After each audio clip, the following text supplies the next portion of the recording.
लक्ष इकडे आहे असं समजून मी कविता सादर करतोय. कवितेचं नाव आहे वड म्हणला बाई तुला दोन्ही हात जोडले. काही नाही, साधी कल्पना आहे.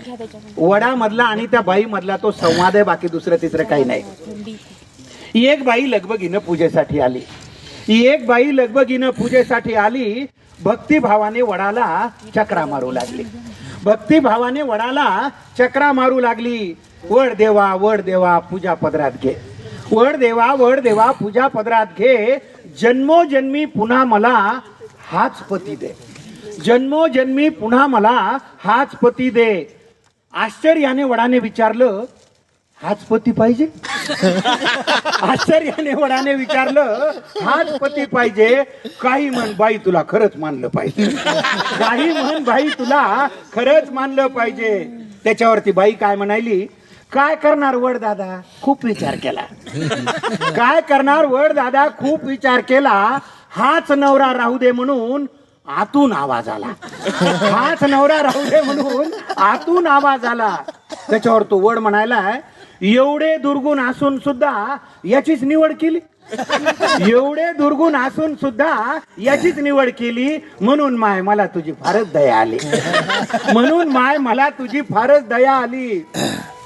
त्याच्यावरती बाई काय म्हणली, त्याच्यावरती बाई म्हणते, वड देवा तसं काहीच नाही. वड देवा तसं काहीच नाही.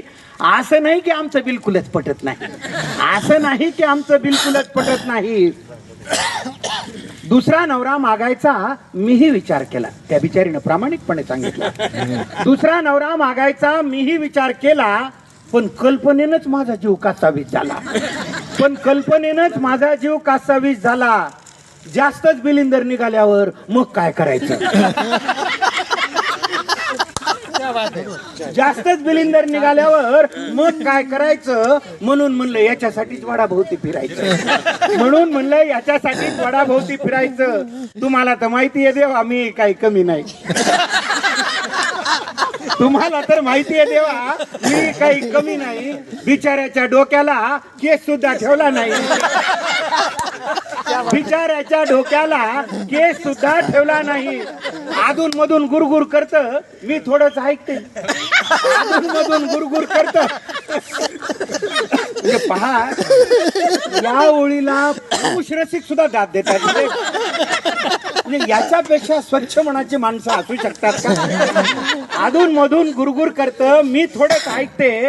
एका कानानं ऐकून दुसऱ्यानं सोडून देते.